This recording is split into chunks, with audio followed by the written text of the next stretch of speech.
The start of 2022 sees countries around the world still struggling with COVID-19. And with South Korea's presidential election on March 9th, it seems like for the first few months of this year, the pandemic and the election will be dominating the front pages. But these two issues will also have an impact on each other. Kim Yeon-seung goes into details. COVID-19 and the presidential race are set to be the biggest headlines opening the year 2022 in South Korea. And as those two momentous stories are running side by side, one is bound to affect the other. Other countries have already experienced or are going through elections with the coronavirus pandemic swinging the votes.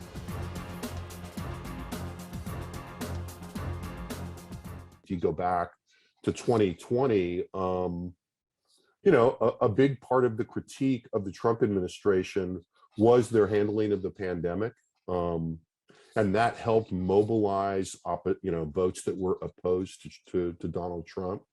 That said, Donald Trump still got 80 million plus votes, evaluations of Trump. And in particular, I think it energized the Democratic base.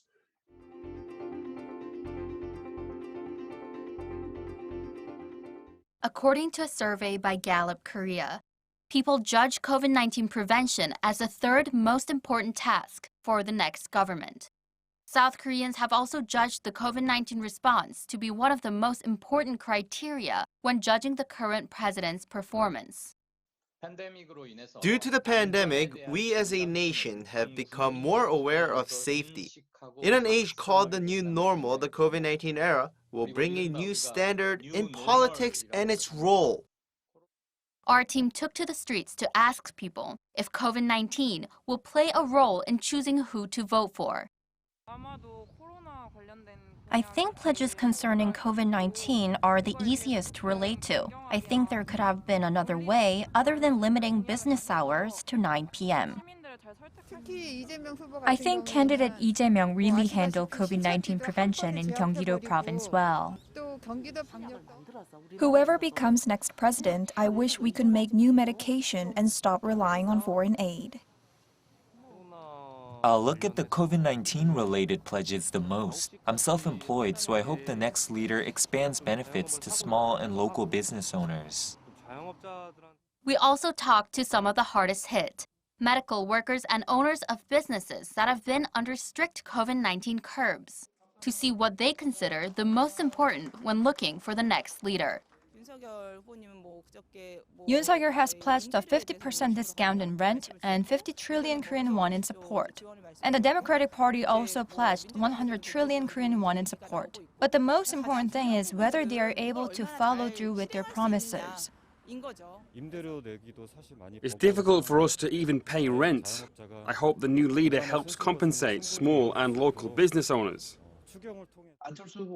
When I saw An Chol-soo wearing a hospital gown and tending to patients, I remembered, oh, that guy used to be a doctor, and felt like he was so cool. That was a moment where I felt right about my choice to support him.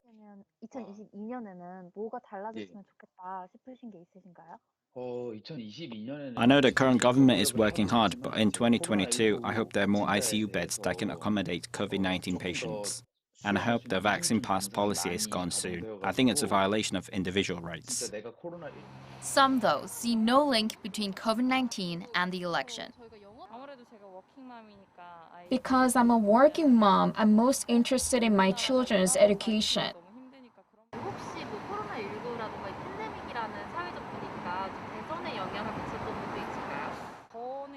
I personally don't think so. It's a difficult situation, whoever the leader is. I hope the next leader solves the problems facing young adults, especially employment. As for COVID-19, I don't think there would have been a difference in the response even if the parties were different. As for the U.S., there was a lot of conflict between liberals and conservatives about prevention measures, but there isn't a pronounced schism in South Korea. Rather than prevention measures, people may disagree on COVID-19 relief and support. The pandemic has also changed the election in other ways, such as campaigning and the election process.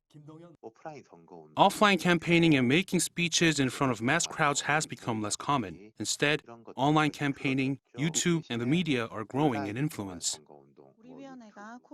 We've already successfully held the 21st National Assembly election and the 2021 by-election for the mayor of Busan City without any COVID-19 outbreaks.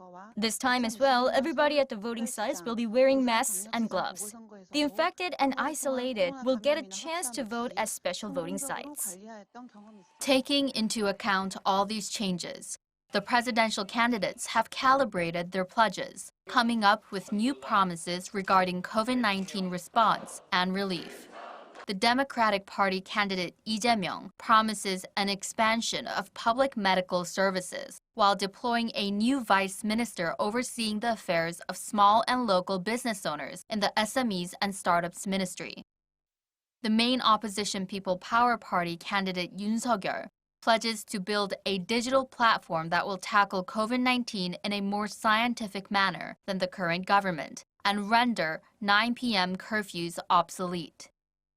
Justice Party candidate Shim Sang-jung will focus on providing relief to young adults who have lost their chances in the job market due to COVID-19 and will bring down medical costs for all.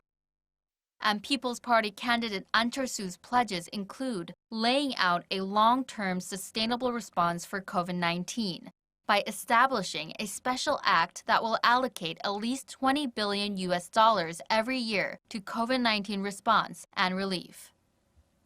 Out of these candidates, whoever bags the win on March 9th will be tasked with guiding South Korea through the coming days of the pandemic. Will COVID-19 be seen as a big enough issue to swing the pendulum in South Korea's history? Only time will tell. Yeon-seung, Arirang News.